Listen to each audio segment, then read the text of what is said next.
Welcome to Fall, Rise, Give, a space where we invite you to dig into the real cause of your suffering, looking at opportunities for growth with a change in your beliefs, thoughts, and actions so you can be your true self and be inspired. Join us as we explore life's ups and downs and navigate the twists and turns, sharing stories of resilience, hope, and the transformative power of giving back. Whether you're looking for a change, in recovery, or simply seeking inspiration, this podcast is your go-to for candid conversations, raw emotions, and a whole lot of heart. Tune in and discover how to fall, rise, and give back on life's extraordinary journey. Welcome to another edition of Fall, Rise, Give. Turn struggles into opportunities by being your true self and help others. I'm Bartender Bob. That's Kumar. We've got a special guest today, Benjamin Lerner. He's dropping a new album pretty soon called Keep Moving Forward. And the reason that I wanted to talk to Benjamin is that I've seen a bunch of his videos on Facebook Reels. So I want to start off. Who is Benjamin Lerner? I'm a person in long-term recovery who does his best. I guess I'll go first person and not third person because I don't want to be that dude, but I love doing everything I can to share what was freely given to me, and I've been doing that over the past half decade, starting out with writing and music and going into radio and in-person advocacy at various events, and over the past 2 years, I've translated the lessons I've learned over my 8 years of sobriety, one day at a time, and the work that I've done in the field at various levels into social media, which was the last frontier that I crossed. And it's incredible that we're having this conversation because of a video reaching you across the internet. Because when I first got sober, there wasn't the type of content that I make, and I'm very late to the game. And what I try to do in all of my undertakings as a recovery advocate is make content, whether it's written, whether it's over the radio airwaves, whether it's me going into the studio or me just picking up my phone on my dog walks and making a reel that fulfills two requirements. Number one, is this from the heart and not scripted? Because when I was in rehab or early in recovery and someone tried to give a pre-rehearsed cliche thing, it wouldn't hit with me. And number two, when I was in the struggle, would this have been something that I would have want to have heard, not on a great day, but on a tough day? So I guess the simple answer to that is I'm a dad, I'm a journalist, and I'm a firm believer in the fact that whether you're talking about addiction recovery or just finding ways to move forward in your life and turn your pain into purpose, that's possible, and we all gain from sharing our hope and our wisdom accrued through the struggle and breaking through it one day at a time. You know, you mentioned 8 years of sobriety. What was the turning point 8 years ago that said to yourself, dude, I don't want to be this guy anymore? The kind of spark notes, for a millennial term, that's a site we used to use to get like summarized versions of books when you had to cram for tests. Right. Before ChatGPT made it so you could write a whole paper in 2 minutes. It's a brave new world, but the SparkNotes version is that, you know, I was an alcoholic before I took my first drug or drink. And what I mean by that is that growing up, I was diagnosed on the autism spectrum. They called it Asperger's back then. Now it's autism spectrum disorder in the diagnostic manual. But the best way for me to sum it up is that regardless of the diagnosis, I always felt uncomfortable in my own skin. So before I took my first drink, or took my first drug, I found external validation and validation from other people, Pokemon cards, Pogs, video games, any external solution to numb my external discomfort. And in the span of 10 years, it went from me taking my first drink with the intention of getting drunk and finding false euphoric bliss that later on cascaded into a chemical use pattern that robbed me of all of my natural ability to face my issues and underlying fear and trauma and thinking I'm not good enough. And it started out real suburban. You know, I grew up, my family wasn't billionaires, but I never went hungry. I went to private school in D.C. I'm the son of 2 Ivy League journalists, but in the beginning it was just drinking and going to parties. But within 10 years, I was shooting fentanyl and black tar heroin, picking cigarettes up out of the gutter, lancing abscesses with blunt rigs. I mean, if you can think of a played out Kurt Cobain meets Eminem cliche, it's there, man. And I don't want to drug-a-log too much, but at the end of my run, I had no veins, no money, no hope, no friends, and no excuses. And I have been in and out of treatment for years, both inpatient and outpatient. I had been into different fellowships, different things, and I just thought I was wound too tight. I had too much pain. I had too many mistakes I had made. I thought that's great for them that they got sober. I knew recovery was possible for them, but I honestly thought if people only knew how much pain I was in and how the substances gave me a little bit of escape from it, they not only would get out of my way, they'd bankroll it, because at the end, the biggest consequences were when I was sober and I lashed out at my family. It was when I was dope sick. It was when they thought I was sober when I was high, and they thought I was high when I was in withdrawal. And so the dope stopped working. It didn't get me emotionally or spiritually high anymore. And I called the treatment center for me, not to get out of consequences, not to temporarily placate my family. And I called him with a needle in my arm, but I still called him. And that was on June 13th, 2016, a week after I made that call, that I got on the druggy buggy van, as they called it, and I went to inpatient treatment. And I didn't really think getting sober was possible. I didn't think I'd be able to sustain it because I never had. But ever since then, my life has been defined by a mantra that's kind of coalesced over time as the sum total of my experiences, which is keep moving forward, run towards the truth, and don't quit before the miracle happens. And the best way I can sum it up is when you're in active addiction, you're running away from an underlying issue, no matter what it is, with an external substance. And I thought that it would be so much harder for me to run towards the truth and confront that pain. But at the end, it was kind of an inverse proportionate graph where the pain and the exhaustion from running and chasing that false chemical solution became much harder than what I would have to do to run towards the truth and face my pain. And so in every aspect, that's what I try to do today. And I'm not having breakthroughs of a incredible magnitude nature every day, but I just try to stay grounded in that same surrender and that same chase of truth that got me onto that van and got me away from the blocks where I was, smoking hard white, shooting dope, and throwing my life away. You sound like a journalist. I mean, there's so many wisdom packets of phrases in there, Benjamin. I freaking love it. You're probably my favorite guest right now with all the sayings and all the stuff that you said. And the biggest phrase that stands out for me of all the things that you said, and I heard it this week as well from a coworker, is taking all of that pain and turning into purpose. So I don't want to lose sight of that either. I think that's beautiful what you've done. I think the way you speak is beautiful. I think the phrases and I'm blown away by it. And I just wanted to interject with that right now. And it sounds like you're actually turning your pain into purpose. And so with that, I'll hand this off to Bob. I'm sure you had a question you were going to ask next. Actually, Kumar, I was going to ask you the next question because he said that he started off with alcohol and that. And I know that you just celebrated your year sobriety.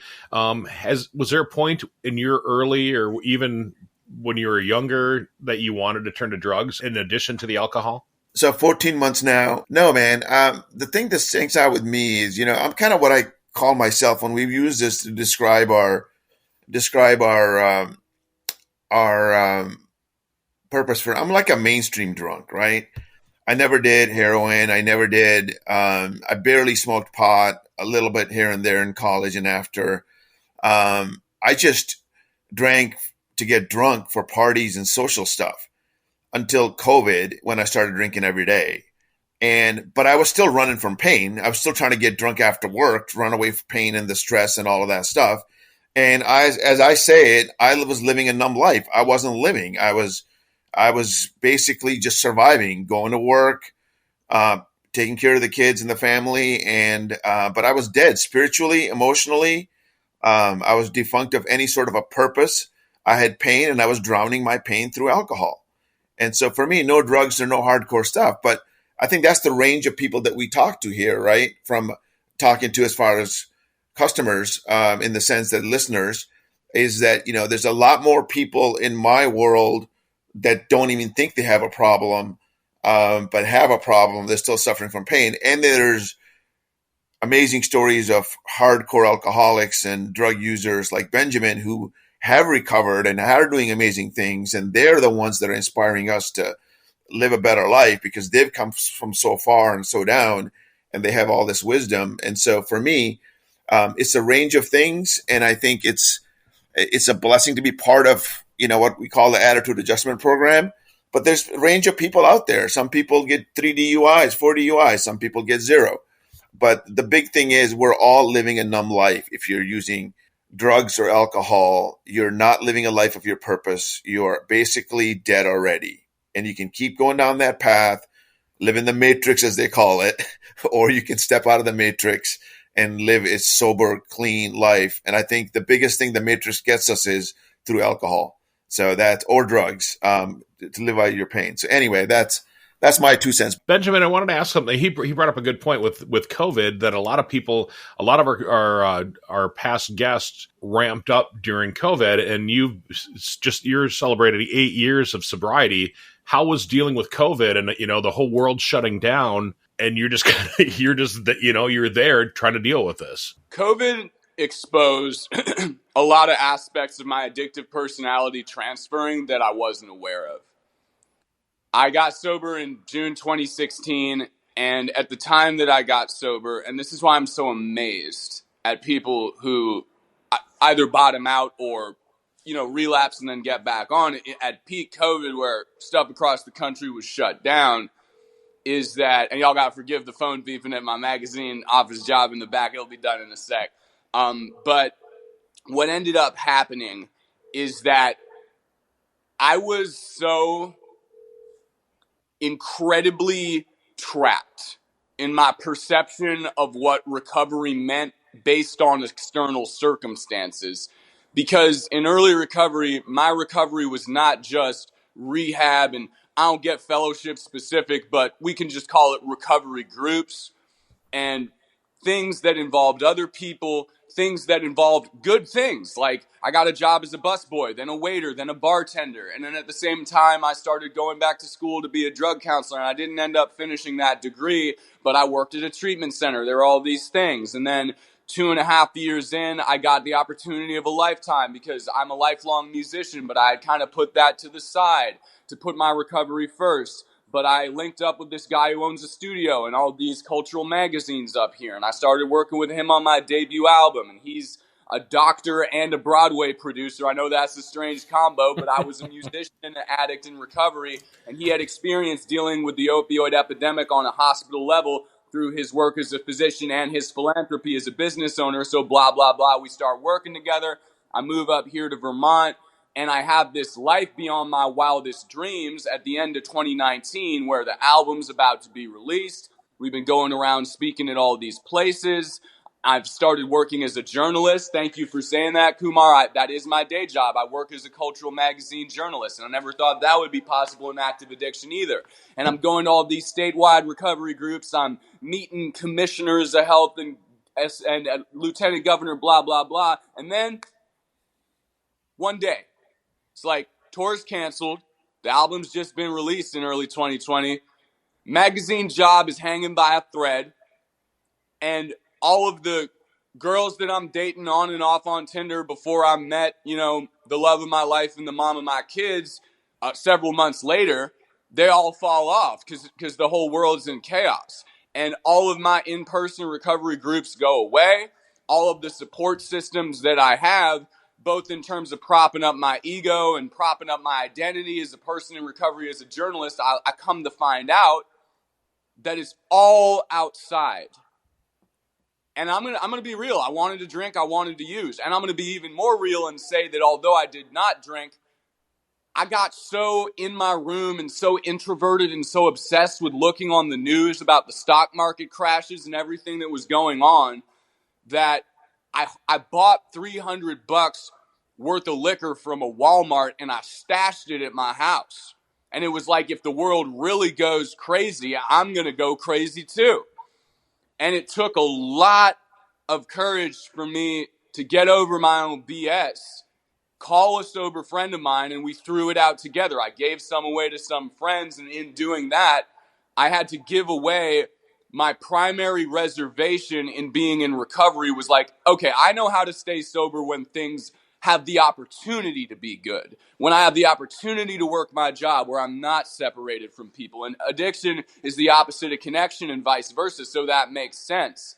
But that's the point where I really had to develop honesty, my spiritual program, and I had to learn that whether it's through a computer screen or it's in person, it's on me to reach out, and those same things that like hold me back from potentially from staying sober and threaten my recovery at its core during COVID actually made me get to a new stage in my recovery where my sobriety was not dependent on any manner of external circumstance. Because whether you got sober during COVID or whether you relapsed and then came back, or it's understandable why that happened, and I lived through that. But on the other side, my recovery was actually strengthened by this crazy worldwide tragedy and upheaval that we experienced. So I'm not going to say I'm grateful for something that claimed the lives of millions of people, jacked up the numbers for the fentanyl pandemic, and threw a wrench in everything in the world. But what I will say is that the pain and the harsh lessons I experienced during that time strengthened my recovery on the other side, mostly thanks to me humbling myself enough to talk to people with more experience and hope than myself to guide me through that in the same way people guided me through early recovery. So it was kind of a rebirth in recovery when that happened, honestly. It took me to the edge, just like my rock bottom before I first got sober. And it was really like a rebirth in every sense, to be honest. I just said one word, wow. I mean, it's just you're articulating things in such a wonderful way. And I love that rebirth and recovery. So, you mentioned spirituality program. Kumar and I have talked a bunch with some of our prior guests about higher power. How are you tying, your higher power and your spirituality program into your daily life? Well, I found recovery before I found God, and I want to make it clear that regardless of what spiritual path you're on, I don't discriminate and I don't try to proselytize or preach my path, because as someone who grew up ethnically half Jewish and like a quarter Catholic, a quarter Episcopalian, and went to like a school with a bunch of kids from all those different paths, I had an identity crisis as to people trying to tell me what God meant through like the frame of an organized religion, and more than that, like the cultural mores that stem from that. So that kind of made me confused. But when I finally did find my path of religion, which is, I don't go to church, I'm not closed off from it, but it is Christianity, it is the word of Yeshua. I don't get too caught up in church or religious aspects of it, but I love the themes of compassion and mercy and rebirth.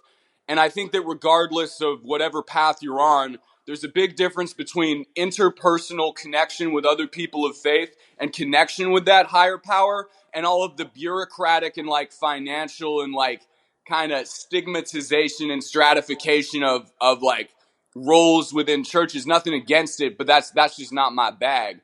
I think that regardless of whether someone, and discriminating on other religions or paths of faith based on mine isn't mine either. I think regardless of whether you're Jewish, Muslim, Taoist, Buddhist, Zoroastrian, like whatever, we're all coming into contact with the same God. And my medium is through Yeshua, aka Christ, and the red line words in the King James. But I try to frame it in a way that makes it so that I don't think my faith makes me better than anybody else. It's just kind of constantly a reminder of the morals that I want to ascribe to and better my life through. So every day at the end of the day, no matter how exhausted I am, no matter how tired I am, how many diapers I've changed, how many emails I've sent, how many bad takes of reels I've made and scrapped and messages I've answered or whatever, I take 5 minutes, first to breathe, second to bow my head, third to thank God for another day sober and clean, and fourth to, and I say this every day, I pray I can detach from self-centered fear, anger, and egotism to the best of my ability, learn to love others, love myself, forgive others, forgive myself, and understand others and understand myself. And that's the prayer that I say before I break into the Our Father and all that stuff that's faith specific. Because to me, just like recovery, faith is just another gateway to understanding a self in this universe, in these dimensions, spiritual and physical, that we live in. And I think faith comes in many flavors and many forms, just like recovery. And I accept and I honor and I love all paths of faith, because just like my path to recovery, my path to faith is no better than anybody else. But when I did add the spiritual dimension to my recovery, it made it bigger than me. It made me and my faith journey part of something that I do not have the hubris to think I am capable of understanding the universe and its infinite spiritual power. So it opened up the world in the same way that the COVID experience did, to another dimension of just joy, faith, and learning. That's what it did for me. On your reels, I went through a bunch of your reels before we had the interview, and I was watching one, and you'd mentioned that your mom went through recovery as well before you did. Was your mother's drinking problem, was that kind of why you got into drinking at a younger age? It wasn't why I started drinking, but my mom was the person who helped me get sober more than anybody else. The connection was, she was a white wine. That was her drug of choice. She would drink like 2 bottles of wine a day. And my parents got divorced when I was 7. She had a, in some ways, beautiful, but in other ways, very emotionally abusive relationship with my stepdad. And on the other side of that, she really started hitting the bottle heavy at the same time that my addiction was kicking off in high school. And the saddest thing about it was, she got sober in 2011. We even have the same sobriety month. Hers is like, I think it's like, I've always forgot this, I feel so bad, like June 25th or 26th, 2011. And mine is June 13th, 2016. So I started using opioids heavily in 2012, and that's when everything went to hell. And so for 4.5 years, right after she got sober, was when everything fell off the rails for me. So it was so sad, because when she finally got sober, she had to deal with the worst part of my escalating addiction. And I had watched her drink and like pass out, like fall out of a chair. Like, she hit some pretty hard bottoms in her own way. But sadly, I think her lowest emotional bottoms, although I don't want to speak for her, but this is just what she's told me, were watching me cope with my escalating pills to heroin to fentanyl, and then, crack and all the other things, Xanax and all the other things that came with that, other than my primary drug of choice, which was opioids and dope and all that. But she told me that the powerlessness that she experienced watching me unable to get sober and like playing with my life for years was so much more debilitating than the bottom she experienced when she herself was powerless over her alcohol use and had to like go to her recovery group and find a solution that way. So I say this to say that I don't only have immense respect for my mom's recovery, and not only was it a guiding force for me in terms of knowing that I had to get sober, I did it myself. There was no way she could go inside my brain and magically take me through the withdrawal process. Like, nobody could do that. Although she did help me reach out for treatment, help me reach out on the other side and make inroads in recovery groups. And that's life-saving and amazing. But it gave me a lot more understanding of just how much family members go through with their loved ones. Because my mom is not only someone who is an alcoholic in recovery, she's someone who is also a loved one of an addict who was in active addiction when she was in recovery. And so today, when I reach out to family members, what I tell them is, when someone is struggling either in active addiction and early recovery and they're in a cycle of relapse and you're doing everything that you can to help them, it's important to understand that the family members who are in contact, whether they've cut them off or whether they're in the house or not, deserve just as much love and support and healing as the addicts and alcoholics themselves do. Because on the other side, when I got sober, my mom, through therapy and through her groups and all that, had to heal just as much, even when she was 4.5 sober, from my addiction as she did from her own. So I'm grateful to say that she's 13 years sober and I'm 8 years sober today, and we see each other every day. She moved up here to Vermont to be closer to me once I had kids, and I'm grateful for that, man. But I put her through hell in active addiction. But seeing what she went through and I went through and how our recoveries coalesced on the other side didn't just give me more appreciation for recovery, it gave me appreciation for the strength and the fellowship of family members that help each other out through dealing with their loved ones. Because addiction isn't just a personal disease, it's a family disease, and I believe it's a community disease that requires a community solution on all fronts. Benjamin Lerner is our guest this time around on Fall Rise Give. He's got an album called Keep Moving Forward. Let's talk a little bit about your music. How did you take your struggles that you've had and turn it into music? Well, I've been making music pretty much and writing pretty much my whole life. The first poem I ever did when I was 8 years old was on a kid's shoe receipt. My mom has it framed to this day. My mom had been reading me a lot of Shakespeare and a lot of Dickinson, because that's just the kind of family I grew up in. My mom was a singer. My parents were both journalists, and they were people who loved words. And so I internalized it, and I made my own little, like, sonnet form, like 4 to 8 bar different couplets poem. And then I started writing prolifically that way, and I started playing piano at the age of 9. And I started making hip-hop music when I was 15. And actually, it was one of the things that was the one life raft I had in active addiction. A lot of people say, oh, well, did the hip-hop culture contribute to you using? And there was, like, it was glorified in that culture, I'm not going to lie. But the one thing that got me actually spiritually high in a way that, starting with the bottle, then like the bag of cannabis, then like the bag of like ecstasy pills or like powder white or whatever did, was freestyling in the middle of the party. That got me high in a way a chemical never could, because it was pure free associative creativity. But the sad thing is that I used it as a way to glorify my own addiction. And I used it as a way to, even though it was healing for me to be creative, as a vessel for me to have these delusions through my music. And so on the other side, when I finally got sober, my creative journey switched from a way to prop up and justify my addictions through creative expression to a way of accurately journaling what actually happened, and actually making it so that I could be as open as I was, sharing with people in recovery groups or whatever, sharing with people at the treatment center, sharing with therapists. It became a confessional booth of sorts every time I stepped in the studio or even wrote a verse on my computer at home. And the best way I can say it is, in active addiction, the music I made was like, check out these expensive clothes I'm wearing. Check out how much weight I'm moving. And all of that would be an exaggeration. I would have like one Gucci shirt my mom bought me. I'm talking about having a whole wardrobe. I would steal $200 out of my mom's purse and then rip kids off selling bad weed or powder to them so I could make $1,000 in a week and buy myself like a big bag of heroin. But I'm like, I'm out here moving bricks, moving zips, and it's all lie. It's all a fabrication.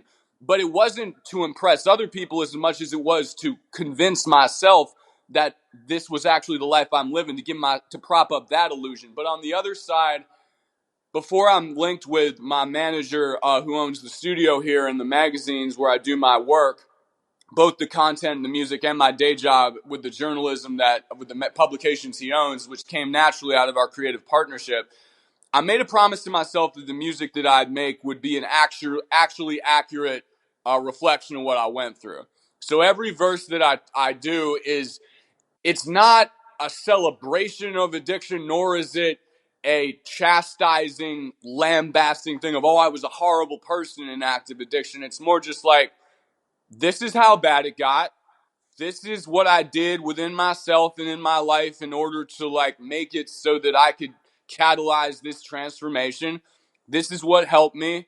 And it's kind of like, I hope, the same way the reels are, where I talk about my experiences, or the columns that I write about recovery, whatever.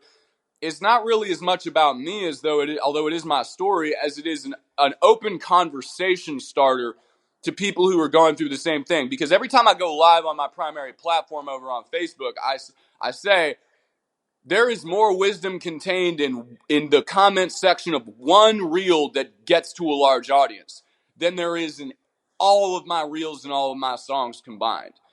Because at the end of the day, I got my understanding, I got my story. But when you look in the comments, not just on my reels, but any recovery musician like Kalichi, or some of Eminem's songs, or some of Dax's songs, or some of Jelly Roll's songs, like if you look at the comments, or recovery reel creators, you see family members, you see people in recovery, you see people struggling in active addiction, you see people replying to the comments, you see people sharing experience, strength, and hope through a virtual space. So what inspired me to do this is, when I got sober, there wasn't as much recovery music as there is today. Jelly Roll just went on Saturday Night Live 3 weeks ago and did a song about someone walking into a fellowship meeting when they're shaking and being hungover. And that type of stuff was not going down even 8 years ago. And it's a beautiful time to be sober, be a sober musician and all this stuff, man. But I never lose sight of the fact that it's bigger than whoever's making the music or the reels. The real transformation and the real power of open advocacy through music and online stuff, whether it's podcasts like these, reels, posts, photos, music, YouTube videos, is what goes down in the comments section. And if I ever feel discouraged, if I ever feel creatively flattened, I go to that comment section of mine and other people's stuff who are in the same lane, and I look at it, and it never fails to energize me every time, because music is a vehicle, if nothing else, for truth and transformation. And I just hope that when people listen to what I've got, or anybody else, that it connects with them in the same way that similar music connected with me early on. How do people find your songs? It's on Spotify, Benjamin Lerner, YouTube, Pandora, Deezer, all that. And yeah, the Keep Moving Forward is the first of 3 EPs. I also got an album out called Clean. I have the biggest single out right now is the single I did with an incredible recovery artist named Matt Keegan. We filmed the video in Wisconsin for it, but the single's been out for a couple months. It's called Price of Addiction. It's been amazing to see the response from people on that collaboration. But I post weekly music reels on my primary platform, which is Facebook, Benjamin Lerner, Instagram, TikTok, Benjamin.Lerner on IG, and Benjamin Lerner Recovery on TikTok, respectively. It's on YouTube. So yeah, if you're open to it, I try not to press my music too hard, because as I said early, I mean, I'm open about it, but I always want the recovery to be first, which is why regardless of what the music does, I will always post the recovery talk reels regardless, because I think that in active addiction, when I put my artistic success and I qualified it by how many views were on a song, right? That became an addiction in and of itself. So, Benjamin, the question I like to ask every one of our guests is the question, how do you want to be known? Kurt Cobain has a great quote, rest in peace. I would rather be hated for who I am than loved for who I'm not. I want people to, whether or not the message connects with them, whether or not it's something that resonates and helps them, I want to be a person who shares my own experience fearlessly without attempting to varnish it or gloss it over. Because we live in a superficial world, and it's sad. I'm sad to say that I do use augmented reality filters to smooth my skin on my reels, because that's how the reach gets out there. You know, people visually are superficial. Sonically, we use auto-tune in the studio, right? And there's nothing wrong with that. But in order to pierce through the veil of the algorithm or anything like that, we use whatever tricks in the books we can with the sound or the image or whatever.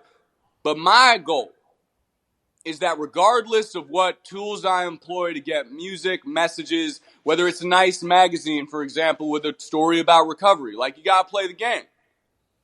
But if the message ain't real, and what I'm saying and the content of the words is not an accurate, honest, self-searching, even when it's not cool, even when it's not serving me in terms of growing my platform to tell the truth, I want to be a person who can look myself in the face the same way I did in the rehab center, where I wanted to leave and see the sum total of everything I got going on, good and bad, and look myself and everybody straight in the eye and say, this is who I am. And I'm working on myself. I'm not perfect, but neither is this world. And that's the best thing about it, is it ain't perfect. Because a perfect world, you wouldn't be able to grow. It would already be perfect. There'd be no journey. There'd be no growth. There'd be no breakthroughs and catharsis and all the things that bring us closer to a truth that's bigger than all of this physical world and its dimensions and its virtual algorithms and all that, which are so powerful in bringing people together. But when we're real with each other, regardless of the distance, we're right there. We're right there with one another, sharing a real moment. So I guess in a word, what I want to be is real and put out the truth, and hopefully it helps somebody. Because even if it doesn't help anybody, is helping me to say it and get it off my chest. Thank you for joining us on this episode of Fall, Rise, Give, where we explore stories of resilience, growth, and giving back. If you enjoyed today's episode, please visit our website at www.fallrisegive.com. Also, consider subscribing to our podcast on your favorite platform and leaving us a review. Your feedback helps us to continue to bring you inspiring stories. Stay tuned for our next episode, and remember, every fall is a chance to rise, and every rise is an opportunity to give. Until next time, keep falling, rising, and giving.